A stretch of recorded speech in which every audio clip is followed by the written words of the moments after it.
Testing 1 2.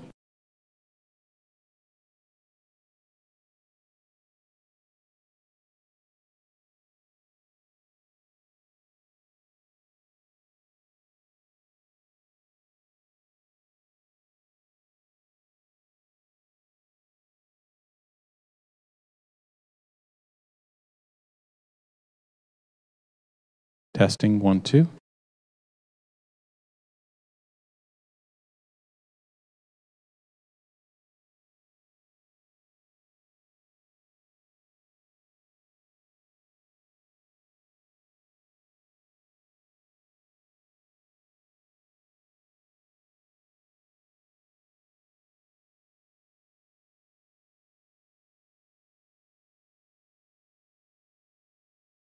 Testing.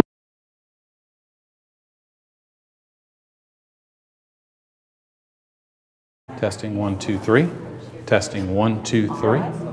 Testing. Testing 1 2 3.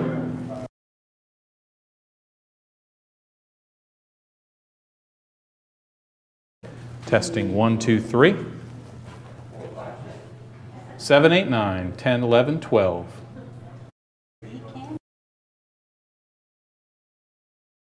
Testing 1 2 3.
Good afternoon, ladies and gentlemen. We're so glad you're here for Lunch and Learn today.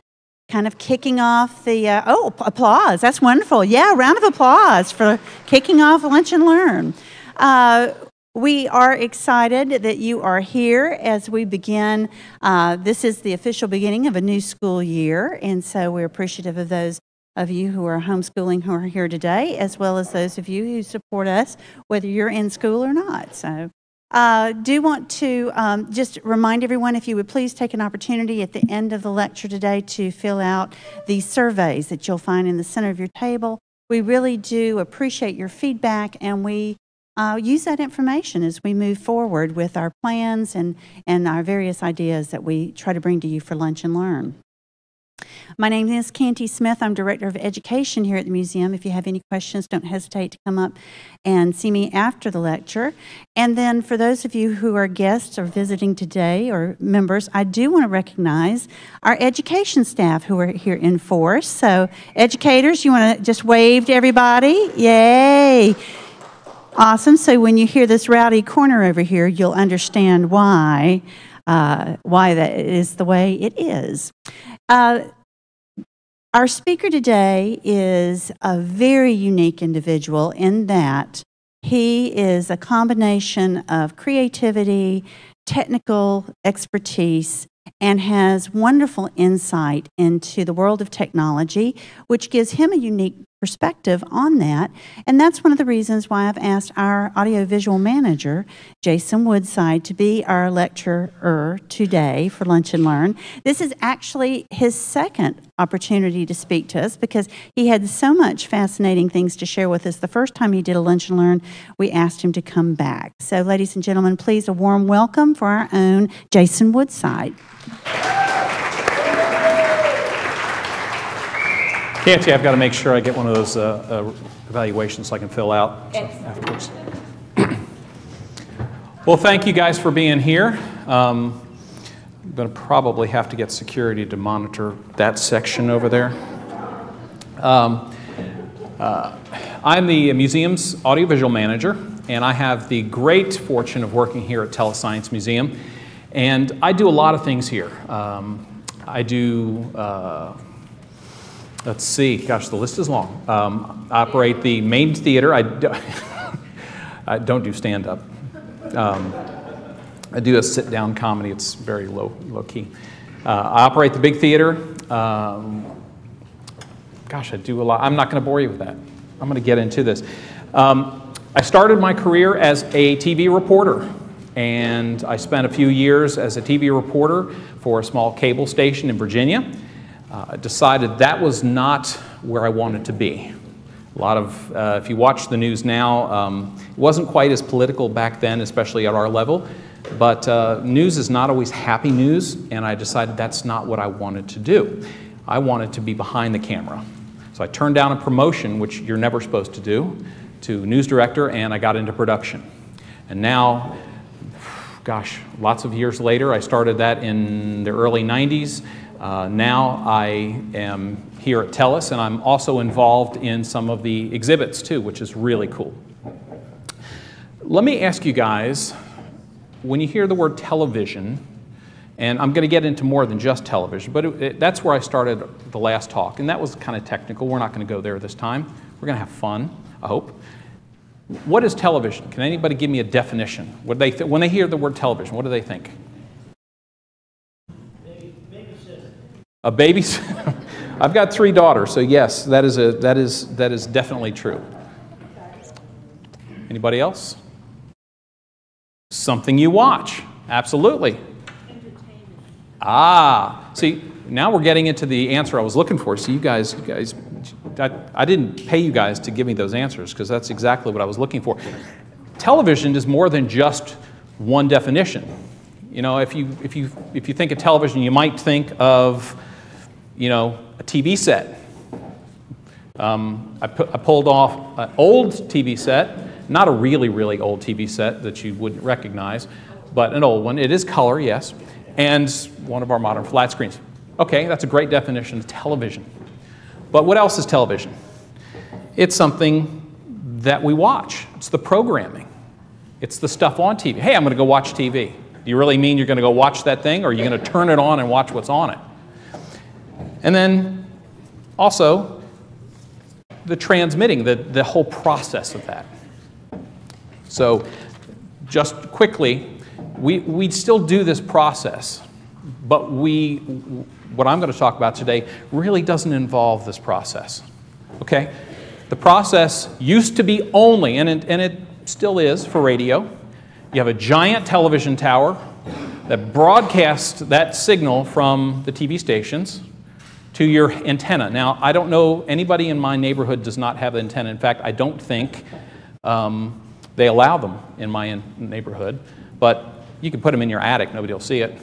Of course, that antenna goes down into your television set, and then you get to watch your local astronomer talk about his brand new planetarium, which we have brand new planetarium equipment here at Tellus. If you haven't seen the show, go see it. Educators can tell you all about it. Jason, you really need to explain the gales of laughter from this corner. Yeah. Are you serious?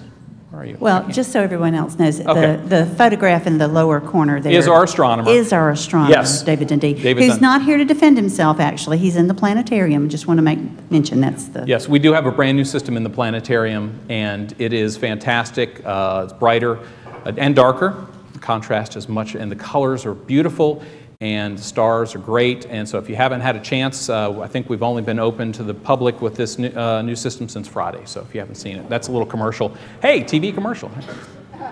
So that's the way it used to be, and that was the way it only was. Okay? Then in the early 80s, oh, I skipped a whole section. Transmitting used to be that. Then in the 50s, guess what? In the 50s, it was as far back as that, cable TV started. So yeah, cable TV. Now it wasn't with the box, it wasn't with the remote, you weren't ordering stuff, but people got together in neighborhoods who didn't have good signal, and they decided to put up a joint antenna, and they would all share that antenna, and it was community access television. And then somebody thought later on, you know what, if I put an even bigger antenna, and I take care of the equipment, and I provide channels that you can't get, and then we get into satellite, then I'm going to start selling that service. Community access television became cable TV. So yeah, you could put up a big antenna in your neighborhood and everybody share, but somebody's got to take care of it and maintain it. Now we pay somebody to do that. Sometimes we pay them a lot of money. Okay? Then, in the early 70s, another technology came out, and by the mid to late 70s, early 80s, satellite TV. Now, the first satellite TV wasn't this kind of dish. It was a huge 10-foot dish that sat in your yard or your backyard to annoy your neighbors, and you usually got 1 or 2 channels. Usually it was HBO or Showtime. It began not scrambled, and they scrambled it, but it was just one giant dish aimed at one satellite. Now today, we have smaller dishes. They're 18 to 20-inch dishes, usually, for dish TV, dish direct and dish. And they're aimed at a satellite, and they get an enormous amount of channels because it's digital and it's shoved into one little tiny pipe. So that's the way the entertainment came into our house. I'm not mentioning radio. Radio had a very similar, and has a very similar path. It was broadcast. Then it came into our homes by satellite, and now we have internet radio. So it follows a similar path. The dates and times are a little different. But in the early to mid-80s, a new way to watch was being born. Does anybody remember accessing the internet this way? Yes. And let's see, how long did it take when you connected to the internet? You started the process, and then you went and had dinner, right? Is that right? Because in my house, we didn't use AOL. We used CompuServe at our house, which was a similar product. But you had to dial out. For anybody who doesn't know, anybody who's under, what, 30 maybe? Any young folk out there, you dialed through a phone line. And guess what? You dialed a number, and if that number was busy, it went to another number. And they had a whole bank of numbers. And you kept trying until you got through, and then you were connected to the internet. But a little before the internet came about, the connection was a one-to-one. It was called BBS services. People would host on their computer bulletin board services, and they would share things like files, games, and really basic stuff. And there was a community around that. Now, I guess that community could be closely associated with the forum that we have today, whether it's a forum of television users, or if you have a forum about a hobby you like, if you're a knitter or a sewer or an astronomer, you go into it's the same idea. Now, those speeds were really, really slow, okay? When we talk about broadband, we're talking about megabits or megabytes worth of speed. Now, a megabit or megabyte, a megabyte is 1,000 kilobytes. Okay?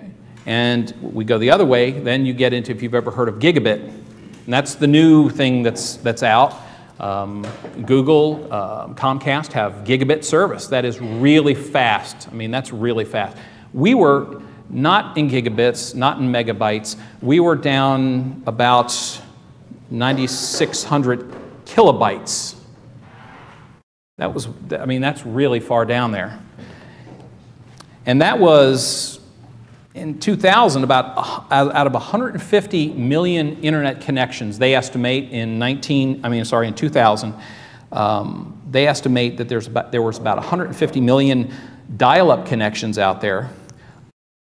And only about 20 million of those, did I get that right? Yeah, 20 million of those were broadband. Those were businesses. Those were people that had specialized phone lines called ISDN lines. Those were fast, not as fast as our home services. But by 2010, that number climbed to 90%. And now, that number in the US, we have access now. I spoke to somebody beforehand. They live here in town, and they don't have high-speed internet at their home, but they have access to high-speed internet on their device. And we all have access to high-speed internet. So almost 100% of us that have internet have access now to high-speed internet. And that's pretty cool. Now, again, at your home, you might not have access to high-speed internet. You might still be like Lisa and seeing this.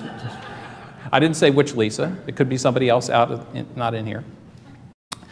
So we talk about home, but we just mentioned that we all carry a TV in our pocket. Now, we had a great, and the timing didn't work out, we had a great temporary exhibit called The World at Your Fingertips, which featured the smartphone and how the smartphone really replaces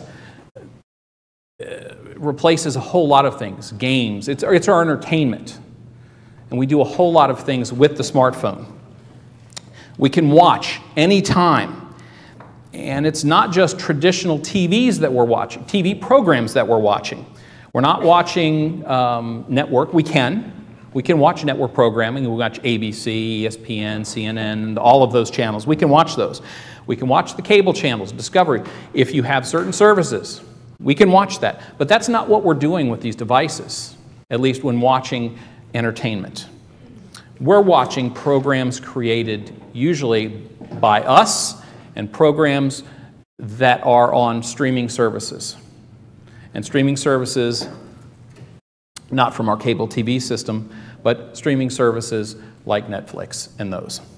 So we're watching, the majority of what we're watching on these devices is user-created videos. User-created videos, what the internet was made for. And there are a lot of those out there. My kids watch a lot of funny animal videos. So if you have one that you've seen you want me to see, I probably have already seen it. Now, we're watching not just funny cat videos, we're watching videos of your children's ballet recitals. We're watching soccer championships. We're watching when your grandchild was in a play, but you couldn't be there because you live halfway across the country. We're watching those. And we're watching those live and recorded. Now, the ones that were recorded, we can not just keep those videotapes underneath our VCRs. Does anybody not know what a VHS tape is? I do. Awesome, awesome. I still have one at home. It's not hooked up anymore, but it still sits there. And I got a lot of VHS tapes, and they probably no longer work. But we're uploading these things, and we're not uploading them from the VHS tapes. We're uploading them from our devices, from our computers. Really cool stuff. And we're also watching them live. Now, how much, this is what blew me away. I don't like to bore people with numbers. I like stuff. But it blew me away in researching what we're watching and how much we're watching. Now, the title of the talk was YouTube, but I'm going to refer to YouTube a lot. YouTube is the single largest video streaming service in the world, here in the US and outside the US. There are tons of video streaming services I'll mention in a second, but I'm not going to mention them all actually, but there are a ton of them. But YouTube's the biggest, and so I'm going to refer to numbers from YouTube because they're probably going to fall in line with a lot of the other ones. Every minute, 300 hours of video is uploaded. Every minute. And this is January 2018. That's a lot of content. Okay? Now, how many are watched every day? It's not 5 million. That's 5 billion plus videos are watched every day worldwide. 5 billion. Now, I don't know if they're counting people watching just the first 5 seconds of somebody or watching the whole video, but 5 billion, that's a lot of content. And we're creating this. We're creating this content. Most of this content's coming from you and I. I mean, I don't do a whole lot of streaming, because it's probably not me. And there are 50 million active users sharing their content. 50 million users. There are a lot more users than that, but there are 50 million people actively sharing their stuff.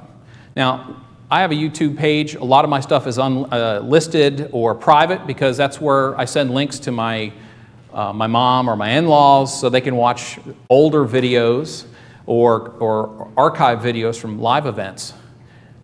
So I wouldn't be counted in that. But there are 50 million plus users actively. Now, again, that's just YouTube. There are a ton of other sites. I'm not going to mention them all, but I'm going to mention some of the most popular. Anybody ever heard of Vimeo? Vimeo was the first, and I don't know if they still are considered the first to allow streaming of, not just live stream, but uploading of HD content.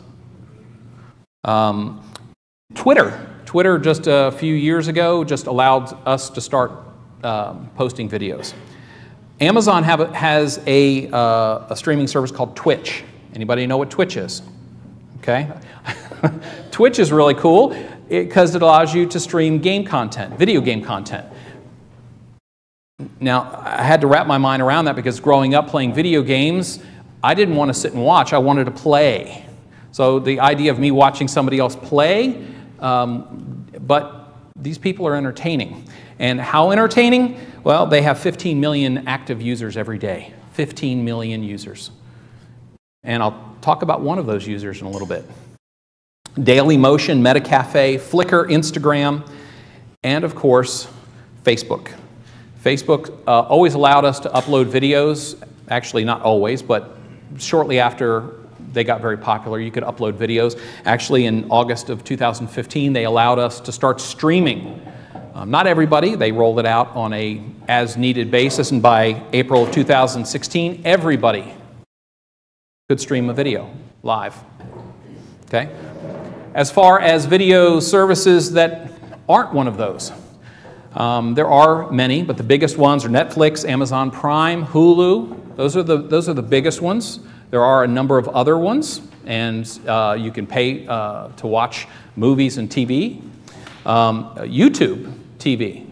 YouTube TV started a year or two ago and allows you to, and I don't get any kickback by saying this, I'm just kind of mentioning this because YouTube is actually kind of like a cable service, except they provide it over the internet. And you can pay so much per month and get a whole handful of service channels, like I mentioned before, and you can watch them wherever you're at. They may not be the Netflix or the Amazon Prime, but they are now a major player in the streaming service. But there's more to it. There's more to it. Netflix and Amazon Prime started out just showing you movies and TV programs, which was great because I can watch movies over and over again. My wife hates it. I can watch scenes from movies. I've got, like, if I need a feel good, I go to these 3 movies and I watch 10 minutes here, 5 minutes here. I watch episode after episode of old TV programs. But now these channels, Netflix, Amazon Prime, YouTube Premium, they're creating their own content. Amazon Prime has got a show that I'm sad to say I haven't seen yet, but I've heard, Man in the High Tower. Is that correct? And it's a fantasy look at what would have happened if World War II didn't go exactly as we had hoped it went. But it's original programming. Netflix has got a ton of it as well. They're creating their own content because they want to keep us addicted to this content. And we are. And all of this we can watch at home, in the car, as long as you're not driving, please. There's actually new laws that say you can't hold a device or watch, okay? You can watch at school. Okay, maybe I shouldn't have put that in there as well. Okay, you can technically, you probably shouldn't. Okay, you can watch at work. Hi, Jose. It's research. I had to do research for this. But we can watch this wherever we have signal and wherever our bandwidth takes us. We can watch programming and content. We can play games. We can interact with the internet. And this really has changed us fundamentally of how we live our lives. Before we were connected, we didn't do certain things, but now we can go live at our kids' soccer game. We can go live at a ballet recital. We can go live at a concert. We can go... I didn't want any copyright things, although Barbie will probably sue me, Mattel. But we can go live at these events with our devices, and we can share this all around the world. We can go from vacation. We can go from a lecture at a science museum. Hey, at a science museum. Yeah. Last Friday, for the first time, we went live. Now, we didn't publicize this, but we got some new equipment that allows us very easily to go live from our theater.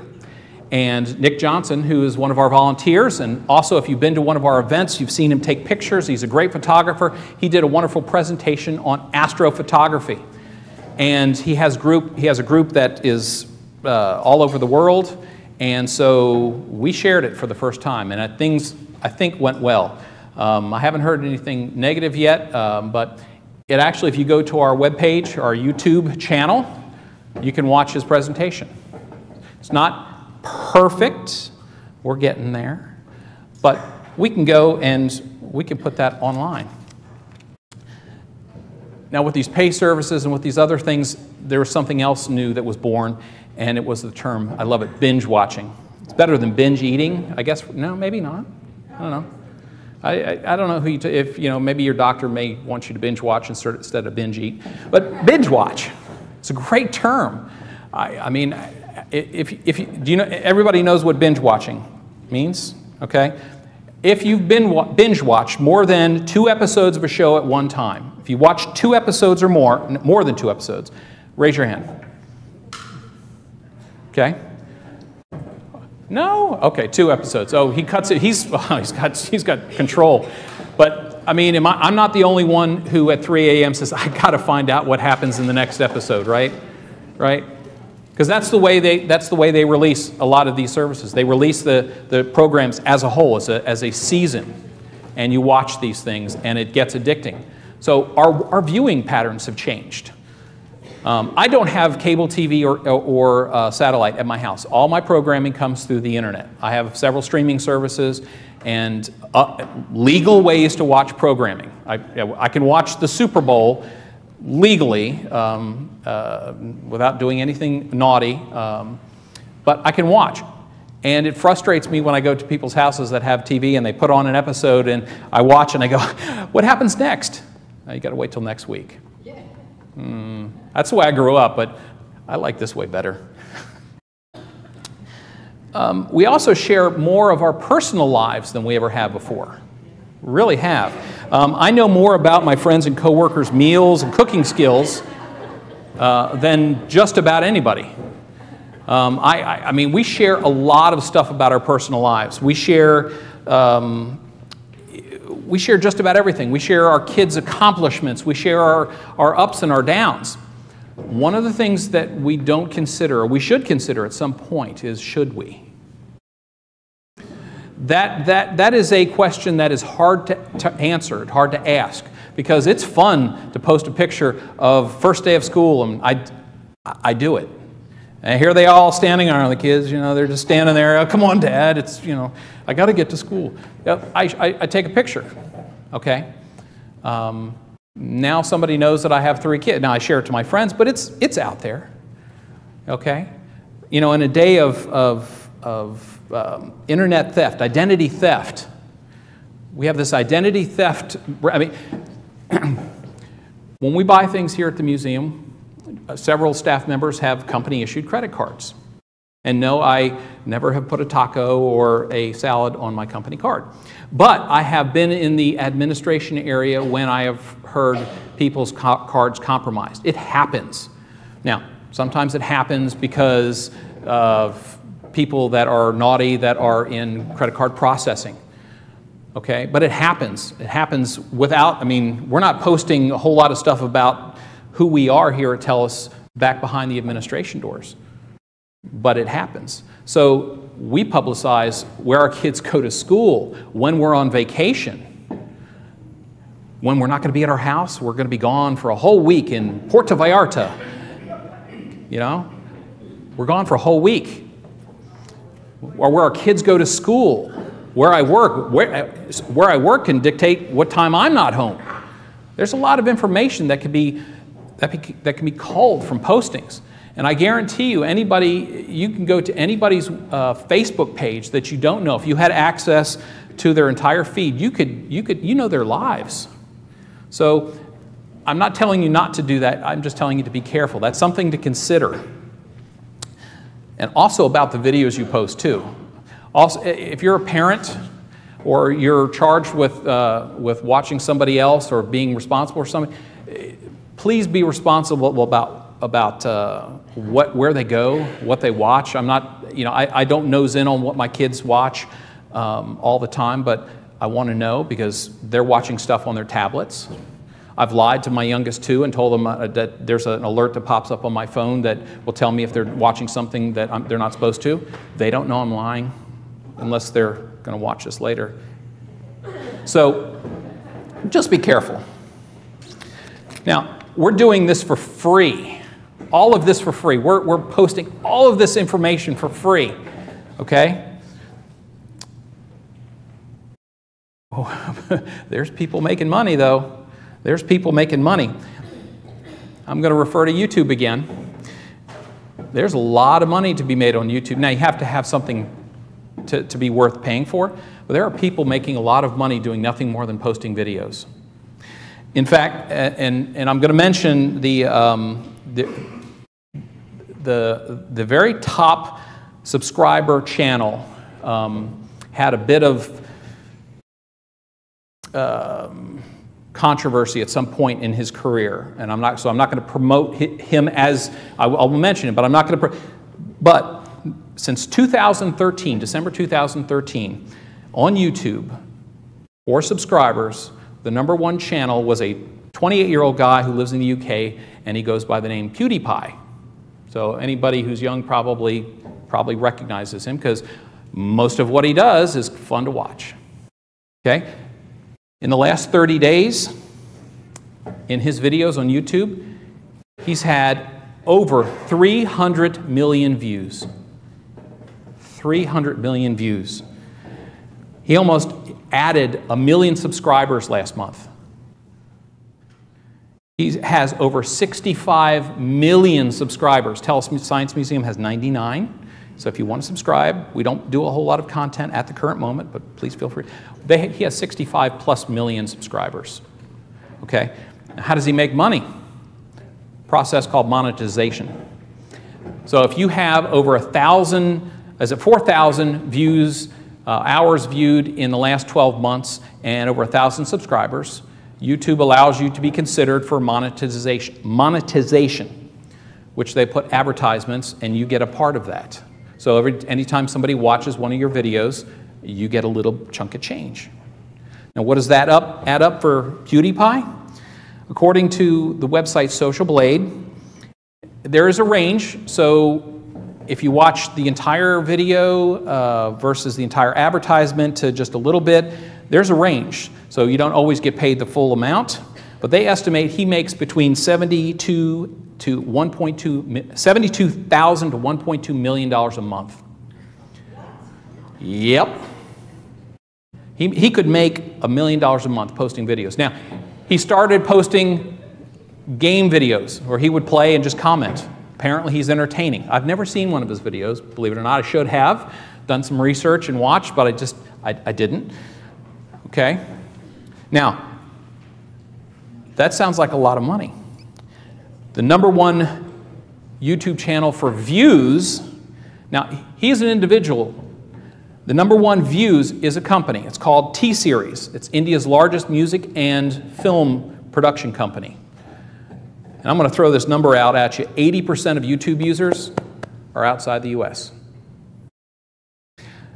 T-Series, they have 57.7 million subscribers, so not as many subscribers as Pewdiepie. But they have 45 billion views over the course of their channel. 45 billion views. And they estimate, Social Blade does, that they make between $700,000 and $11 million a month. That's, let me round that up to year, $8.5 to $136 million a year. That's a lot of money. And so not just individuals are doing this. Companies are doing this too. Now, people are spending a lot more time online. That's why this is possible. I hate charts, but this wouldn't be a talk if I didn't throw a chart in there. I'm not really going to look at the chart. You don't have to look at the chart. I'm going to tell you what's on the chart. I didn't put a pie chart up there because it would have made me hungry. But in 2015, they estimate 2 hours and 20 minutes online. Most of it was on an app. Now, this is mobile device app. And some of it was on a in-app versus mobile web. Companies want you to use their apps because that way they have total control of what you see and it stays within their architecture. In 2018, 3 hours and a minute. Well, I'm not sure how that works out because 2018, according to my calendar, is not over with. And they have 2019 on there. I'm hoping they're estimating and don't have a time machine. Okay. All right, I lied. I put a pie chart on there because I was hungry and I haven't had lunch. Only because I want you to look at this. This is US time spent by apps. If you include gaming, okay, and I include gaming because it's part of the entertainment package, we're talking more than half of the users, more than half of them are in social media and entertainment. Facebook has the biggest, music, streaming, video. I mean, if you look at that, I mean, I pay my bills on my smartphone. I check the weather on my smartphone. I'm not so much into sports, but I do buy stuff on my smartphone. But the majority of stuff I do on my smartphone is not that vital. Pretty interesting. Now, you might want to ask, why do YouTube and other video sites allow us to upload these videos annually? Well, they're making money, of course. How much? Well, last year it cost YouTube $6.35 billion to operate. It's a lot of money. Employees, think about all of the computer storage for all these videos we're uploading. Okay? $6.35 billion. But last year, Google, which owns YouTube, made $13 billion off of YouTube. Yeah, and we're making the money for them. YouTube attracts about 1/3 of internet viewers. So if you're on the internet, you've been to YouTube at least once, or you go there frequently. You know, if it's just to watch a quick video or a review, product reviews, I do a lot of product review videos when I buy stuff, not make them. And I fix a lot of my stuff at my house by watching how-to videos. Anybody else watch how-to videos? Yes. So, and sometimes they're not accurate. My air conditioner still works, though. Okay. It does. And I'll throw Facebook out there because Facebook has probably it's what, when we think of social media, that's what we think of. Now there are a lot of people that say they're dropping off and adding, but Facebook has 2 billion plus monthly users. 1.6 billion of those are on mobile. And nearly all of those, not 1.6, but 1.5, visit Facebook every day. Okay? Well, what does this mean for the future of television? Well, I can give you some information, but it really depends on you guys. It really depends on us, where we drive the market. 35 and older and 55 and older, and they make that interesting designation, are the fastest growing YouTube demographics. I would have thought that would have been younger people, but it's not. Millennials prefer YouTube over streaming alternatives 2 to 1. I mean, streaming sites over traditional television, excuse me, over traditional television. So 2 to 1, they want to watch YouTube or something else streaming. It's really interesting. Mobile revenues continue to climb year to year. I mean, there was a whole list of just about every one of these streaming sites I pulled information on and said, you know, I'm not going to put all those numbers, but all of them are up. Okay? And by 2025, predicted 50% of viewers under 32 will not subscribe to pay TV. This has fundamentally changed the way we entertain ourselves. And of course, for what's next, more creative advertising. I've seen advertising work its way into just about every aspect of online entertainment, whether it's a little game that I play, an app. There's an advertisement somewhere, even if it's free, and it's effective. More developments based on the devices that we carry and the accessories we buy. Now, I'm not talking about the VR stuff, which is cool. If you've never seen, you put your phone in this cardboard thing, you open up a video like the old viewers, and you can watch stuff in 3D. You can get one of those at Walmart for like 10 bucks. And that content's available on YouTube. It's kind of cool. And new formats.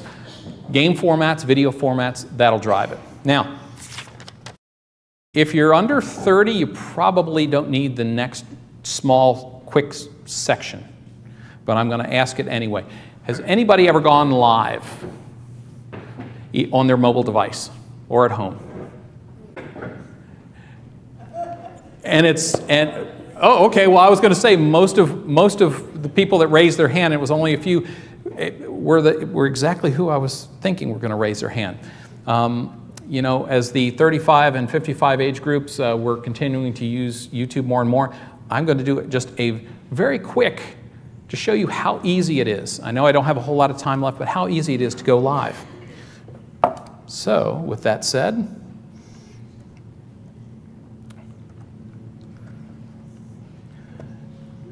this is the wonders of putting this right up here, okay? Keep changes, and it's my Facebook page. And it, for some reason, it's not everywhere, but we'll put it everywhere. There we go. And it's changed size. That's cool. It changes size on me. It's not supposed to happen. Facebook. This is my Facebook page. It's not open to the public, but I'm using it as an example. So I have my app. Just open my Facebook app on my phone. There's a button that says live. This is how easy it is to share what we do. I press the live button. Start live video. Starting live video. It says that right there. And now I'm live. And if I scroll down, actually, I think I have to refresh.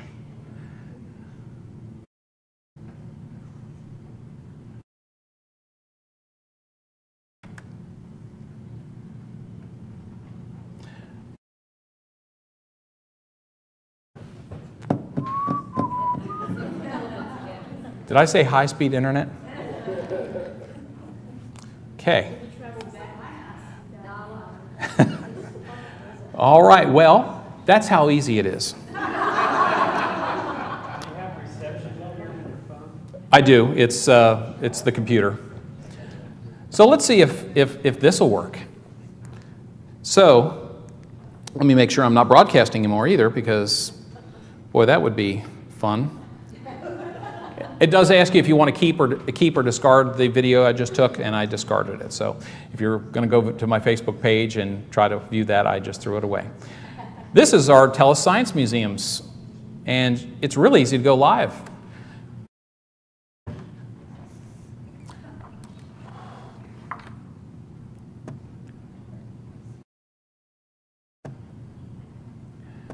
Oh, that's lovely. I'm going to close that, reopen it.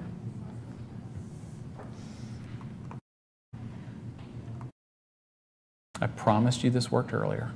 It really did.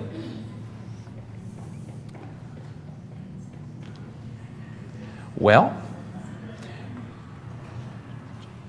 just if you're on our Facebook or you're on our YouTube page, I'll do it on my cell phone. So because you all can see, I call it a cell phone, not a smartphone. I'm old school. Yeah. So I'm going to go to Tellus's Tellus Museum. If you have a smartphone too, you can do this. You can play along at home. Well, guess what? I didn't tell anybody. Museum.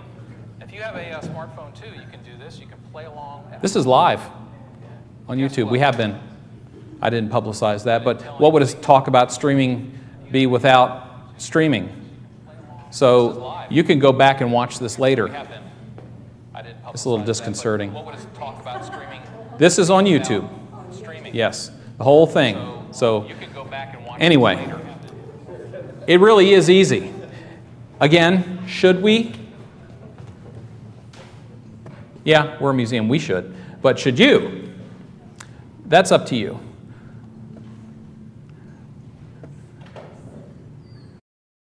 And now,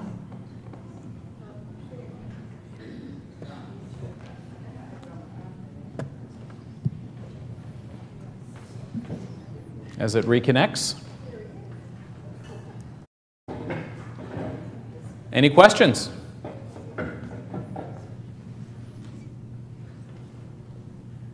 No questions? Oh, okay. How did you set up a YouTube channel? My YouTube channel, you go on, you go to YouTube, you create an account. And when you create an account, they give you a channel. And it is easier to, if you've never done it before, it is easier to do it from a computer, to navigate around to the initial setup. But you set up an account with YouTube, and it does take 24 hours. Once you set up your account and you have a mobile device, you can, it does take 24 hours for them to authenticate who you are, so you're not posting things that you shouldn't be posting. If you say I want to create a YouTube account today to broadcast or to broadcast something later tonight, it's not going to work. You might have to do it through Facebook if you have a Facebook. But you go on and create, navigating your way around into YouTube. If you're at all curious about what the buttons do, click on them and you can probably set them up. But there are places to upload across the very top, upload a video, and it'll allow you to choose one from your computer once you set up it. And then I'd show you here, but apparently the internet gods are not kind here. But it's not that hard. Yes. Anybody else? Yes? Oh, that's a good question. My favorite is, it's not a free one, is Adobe Premiere.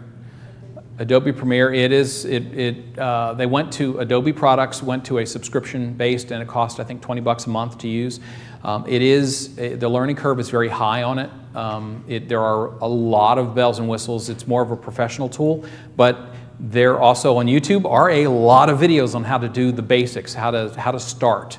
It gives you that and Adobe After Effects. After Effects is the effects plug-in. You have to pay more for that. You can do all sorts of really cool stuff. There are free ones out there. I haven't used free ones in a long time, so I don't really know what's out there free.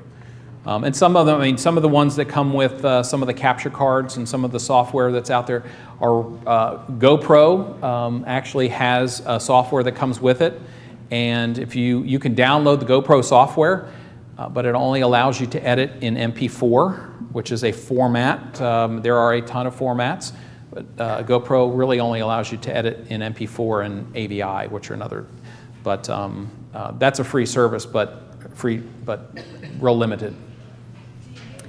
From your telephone video, does the Adobe Premiere let you download telephone? That is Adobe Premiere is a computer-based system. To be honest with you, I don't know. I know they're out there. I don't have any experience with phone-based editing. Well, ladies and gentlemen, let's give Jason a huge round of applause. Oh, I love it, for a fun and informative time. And Jason will be more than happy to stay. If you have additional questions, we're just trying to stay true to our Lunch and Learn time format. So thanks again for coming, and please see Jason with your questions. I'm not running away. I'm stopping a video.